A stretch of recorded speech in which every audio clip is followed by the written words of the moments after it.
La deuxième partie de Périscope avec Vangelis Panayotis. Vous êtes le dirigeant de MKG, c'est un cabinet spécialisé dans l'activité de l'hôtellerie, de l'hébergement. Vous venez de produire une belle étude. Alors, c'est un premier bilan de cet été. En France, on prend beaucoup de vacances. Alors, parfois, on critique les Français parce qu'ils sont très souvent en vacances. Les vacances, c'est pas un métier. En revanche, le tourisme, c'en est un. Et c'est vrai que cet été, le public français a été pour partie au rendez-vous. On va regarder quelques-uns des tableaux de votre étude avant de vous donner la parole. Premier point, bon, la France s'en sort un peu mieux que ses voisins. Ça signifie que les Français ont été probablement plus consommateurs du tourisme national que les voisins, les Italiens de l'Italie, les Espagnols de l'Espagne. Alors, l'hôtellerie française s'en sort mieux que ses voisines. Vous allez nous dire tout ça. Alors, regardez ce premier tableau. Tourisme, là, c'est l'hôtellerie en Europe. Bien, vous avez colonne de gauche, les ouvertures, c'est la capacité offerte, pour résumer les choses. Et derrière, le taux d'occupation. La France est quand même très au-dessus. On voit qu'il y a des pays qui souffrent énormément. La Grèce, votre nom indique que vous êtes originaire de Grèce, 46%, c'est de capacité disponible et 31% d'occupation, c'est extrêmement faible. Comment expliquez-vous que la France ait mieux résisté que ses voisins? Alors d'abord, on a un très beau pays. Ensuite, les Français, et les Français ont eu raison d'en profiter. Là, ce qu'on voyait, c'était les chiffres de juillet. On parlera un petit peu après de août parce que ça nous donne une tendance sur l'été. Mais effectivement, les Français sont quand même une clientèle qui voyage dans le monde. On connaît bien les Allemands, les Américains, mais aussi les Français. Et donc, on a eu quand même la possibilité d'avoir un report de clientèle. C'est-à-dire que les clientèles domestiques français sont restés en France. Et ça nous a quand même pas mal sauvé la saison. Je pense qu'il faut rappeler le contexte dans lequel on se trouvait au mois de juin. Tous les professionnels du tourisme auraient signé des deux mains les performances qu'on fait cet été. Vraiment? Je pense sans équivoque. J'ai eu l'occasion d'en parler assez récemment avec certains d'entre eux. C'est vrai qu'on discutait un petit peu avant, au moment du déconfinement. On essayait de faire des prévisions. Donc vous dire, on essayait tous de passer pour des scientifiques, mais c'était un peu le doigt mouillé. Finalement, alors c'est loin d'être glorieux. Il faut pas, je pense qu'il faut qu'on le rappelle maintenant. Le secteur a sauvé les meubles. Ça a sauvé en partie les meubles, mais c'est contrasté. Je pense qu'il faut qu'on rentre dans le diable est toujours dans les détails. Justement, deuxième tableau, et on va en dire un peu plus, les régions. Bon, d'abord, 80% de la capacité disponible au global en France et 98% pour les établissements du littoral. Vous prenez le littoral et puis vous avez colonne de gauche, c'est la performance par rapport à 2019. Je pense que c'est ce qu'il faut regarder. Si vous allez en bas du tableau, la Manche, l'Atlantique, le littoral breton, c'est pas une bonne nouvelle. Mais quand c'est moins 2,3 à moins 7,3, c'est pas un drame. Évidemment. On s'en sort, même si on ne fait pas d'immenses profits cette année-là. En revanche, vous avez la Méditerranée, vous avez d'autres territoires qui souffrent. Donc si on rentre dans le détail, il y en a qui s'en sortent mieux que d'autres. Si on regarde la carte de France, ça c'est le premier point. Alors, il faut quand même rappeler que l'avant-saison était une catastrophe. Donc, tant bien même on s'en sort plutôt pas trop mal pour certains en juillet-août, ça ne va pas compenser le trou d'air qu'on a connu de Pâques à et la perte de trésorerie irrattrapable. Exactement. Irrattrapable. Il faut souligner aussi quand même que toutes les aides et les plans d'urgence qui ont été mis en place spécifiquement pour la filière tourisme, à mon avis, ont été salutaires. Sinon, ça aurait été assez apocalyptique, je pense, pour les professionnels du secteur. Maintenant, là, ce qu'on voit, c'est les chiffres de l'hôtellerie. Mais il y a également ce qu'on appelle l'hôtellerie de plein air, plus communément les campings, les villages de vacances. Et donc là, on a des constats qui sont un petit peu différents pour plusieurs raisons. Et avant de revenir sur l'hôtellerie, on peut peut-être en parler un peu rapidement. Mais juste avant qu'on parle des campings, parce que j'ai prévu d'en dire un mot, je voulais quand même revenir aux explications sur la géographie. Les régions de l'Ouest se portent bien. J'allais dire que le soleil se lève à l'Ouest dans le domaine du tourisme, voire très bien.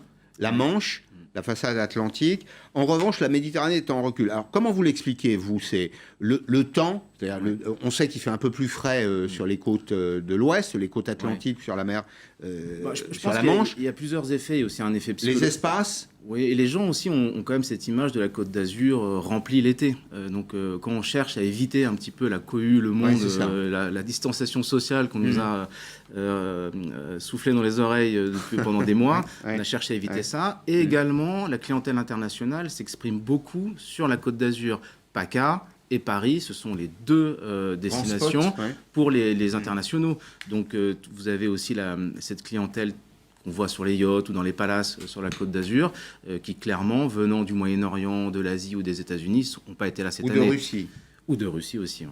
Donc, ce n'est pas des gros volumes, mais ils ont une contribution importante en termes de dépenses. Alors, c'est une recette unitaire, c'est une recette par tête qui est très importante parce que là, il y a un effet de débordement, il y a un effet de ruissellement, comme dirait Jean-Luc Mélenchon. C'est-à-dire que, en fait, ça fait travailler des hôteliers, des restaurateurs, des traiteurs, ça fait travailler. Il y a une activité globale, indirecte et induite, qui est très forte. Est-ce que l'écart atlantique, côte atlantique, Méditerranée est lié aussi à des politiques de prix ? Alors, certainement, le prix a joué, mais pas tant que ça. Parce que finalement, ceux qui décidaient de partir en vacances, de toute façon, ils l'ont fait dans le cadre de leurs vacances estivales annuelles, régulières. À la fois, ils ont peut-être payé un peu plus cher les établissements, en tout cas l'hébergement, mais ils avaient peut-être le billet d'avion en moins. Donc il y a eu des rééquilibrages qui sont faits à l'intérieur de cette dépense qu'on a au niveau de l'été. Et puis finalement, quand vous partez en France, vous pouvez aussi aller manger dans des bistrots ou autres, ou aller faire vos courses. Vous êtes quand même familier, on reste à la maison quelque part. Est-ce que les conditions de production dans ces hôtels ont changé? Est-ce qu'elles se sont renchéries en termes de coûts? Et comment les professionnels ont fait face? Alors ça, c'est un grand sujet parce que avant de parler de combien il a fallu dépenser en plus en gel, en masque, en nettoyage, il a fallu quand même rassurer deux populations. D'abord, il a fallu rassurer les touristes qui pouvaient venir en sécurité dans les établissements.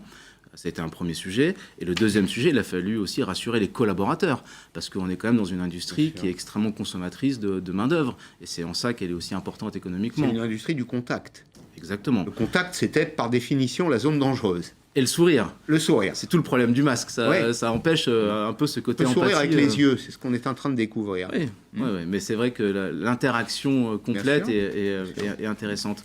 D'ailleurs, c'est aussi en ça que l'hôtellerie de plein air était assez attractive, parce qu'on a des grands espaces, on a moins ce sujet de confinement et de chambres d'hôtel ou autre. Alors, avant d'en venir à l'hôtellerie de plein air, Paris, on doit dire deux mots de Paris. Oui. De façon générale, le tourisme urbain est en difficulté. Les visiteurs étrangers sont absents. Vous voyez, on a ce chiffre. C'est votre étude. Hôtellerie à Paris, l'été meurtrier, 34% d'occupation, moins, on va arrondir, 50% par rapport à la saison 2019. Alors, il y a beaucoup de gens qui sont propriétaires des murs ou du fonds de commerce. C'est très bien. Ils n'ont pas à rembourser des échéances. Qu'il y a toujours des travaux de modernisation dans un hôtel. Mais là, c'est de la recette en moins qui va manquer cruellement. Quel bilan social, là, de ce secteur? Est-ce qu'il faut s'attendre, par exemple, à des licenciements massifs, à des fermetures d'établissements dans la région parisienne et à Paris? Bon, d'abord, c'est une situation totalement inédite. On n'a jamais connu ça au travers de toutes les crises. Alors, on peut remonter jusqu'en 91, les deux guerres du Golfe, les attentats du Bataclan, donc quelque chose qui est complètement inédit sur Paris. Deuxième constat, c'est que Paris n'a pas bénéficié des Français. En gros, les Français ne sont pas venus visiter leur capitale pendant cet été. Et on les comprend, ils sont partis ou à la montagne ou au bord de la mer. Et il n'y avait pas les touristes étrangers. Donc là, on a vraiment une conjonction de facteurs qui sont négatifs. Évidemment qu'il y aura un impact. Aujourd'hui, les mesures de soutien du gouvernement ont permis de limiter la casse. D'ailleurs, on l'a vu dans les statistiques qu'on présentait tout à l'heure, que c'est le taux d'ouverture le plus faible. Les hôtels ont préféré rester fermés. Donc vous voyez ce taux d'occupation qui est déjà de l'ordre de 35%, qui est quand même assez faible. Paris, c'est une Formule 1, ça ronronne autour de 80% à l'année. Donc là, on est dans des chiffres qui sont assez inédits. Voilà, donc ça va être compliqué, il y aura probablement de la casse, il y aura clairement des mesures probablement d'ici la fin de l'année qui seront prises en termes d'emploi dans la capitale. Ça, votre étude ne l'aborde pas, mais comment jugez-vous la décision qui pourrait être prise à Marseille, sur la côte, dans les grandes villes du Sud, par exemple à Marseille, de fermer les restaurants le soir? C'est très compliqué parce que, évidemment, on aimerait tous que tout soit ouvert, notamment les professionnels. Je ne parle même pas du monde de la nuit, des bars, des discothèques ou autres. Mais à un moment donné, il faut qu'on mette fin au risque de pandémie. Alors, il y aura évidemment la perspective du vaccin qui mettra probablement un coup de sifflet final à ces sujets-là. Mais c'est un peu choisir entre la peste et le choléra.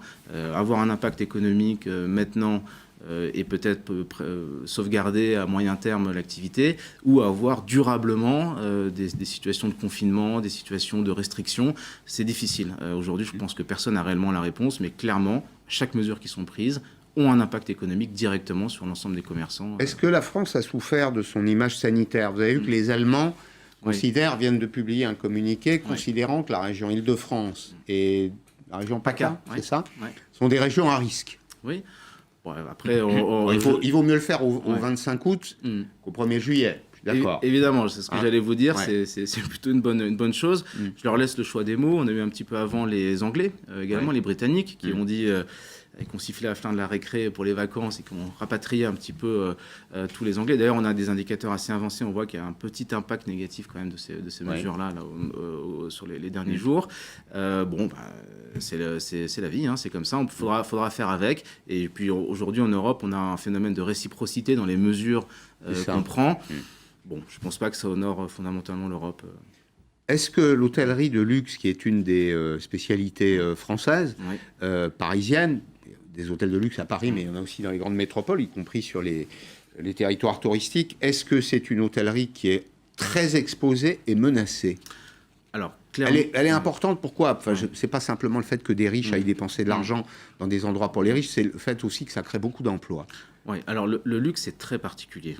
D'abord, dès que vous tournez la clé pour ouvrir un palace, autant vous dire, ça coûte extrêmement cher. Vous avez beaucoup de services, etc. Ensuite, on est un peu dans, j'aime bien cette image, entre le prêt-à-porter et la haute couture. Dans le luxe, on est vraiment dans la haute couture. On a une mise en avant des savoir-faire à titre gastronomique, en termes de services, de patrimoine, de ce que représente la France. Et donc, c'est une vitrine. Évidemment, tout le monde ne va pas dans les palaces, mais les palaces contribuent grandement au rayonnement et à l'attractivité de la France. Donc c'est important qu'ils puissent se pérenniser. Ils ont l'habitude, l'industrie du luxe est une industrie cyclique. Ils ont connu des retournements. Bon, là, l'ampleur est assez inédite et on ne sait pas quand est-ce que ça va s'arrêter. Mais ça mobilise beaucoup de capitaux. C'est souvent des fortunes personnelles. C'était ma question. Ouais. Est-ce que ceux qui sont propriétaires de ces palaces ont les poches suffisamment profondes pour tenir, pour acheter du temps? Alors, je ne suis pas leur banquier, mais vous avez des idées. Mais vraisemblable, je pense qu'ils pourront tenir. Je n'ai pas fondamentalement de doute.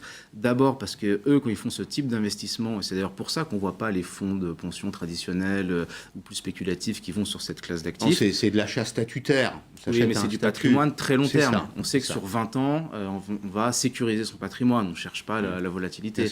Donc, le luxe, c'est des vaches grasses, des périodes de vaches grasses et des périodes de vaches maigres. Là, on est clairement dans une période de vaches maigres. Il faut avoir les réserves nécessaires pour ça. Et puis, reviendront les périodes de vaches grasses. Deux sujets que je voudrais voir avec vous. Le tourisme rural. Vous vous rappelez du début de l'été, je me rappelle avoir diffusé dans cette émission des reportages sur la Sarthe, sur le département du Lot, de la Corrèze, des départements qui ne sont pas nécessairement les premières destinations touristiques du pays. Est-ce qu'ils ont bénéficié d'un effet report? Je pense à l'Auvergne, je pense au Vaud, je pense à l'Alsace, je pense à la région des châteaux de la Loire. Visité, certes, mais pas nécessairement pendant l'été. Est-ce qu'il y a eu un mouvement de report vers ces territoires? Alors clairement, d'abord tout ce qui est œnologie ou œnotourisme a plutôt bien fonctionné. J'ai eu l'occasion d'aller visiter la Bourgogne et parler avec quelques vignerons. Pour certains, c'est même une année meilleure que l'année précédente. Parce que c'est vrai que quand on est américain ou chinois, on ne repart pas avec ses caisses de vin aussi facilement que quand on est parisien ou bordelais ou lyonnais. Donc finalement, c'est plutôt assez positif. Il y a eu un vrai report des clientèles sur ces territoires-là. Les gens cherchaient plutôt à se mettre au vert. Et d'ailleurs, pendant le confinement, quand il y avait cette incertitude sur l'ouverture des hôtels, les mesures sanitaires, les gens ont rapidement essayé de trouver des alternatives en essayant de louer des appartements, des villas, de se retrouver en tribu.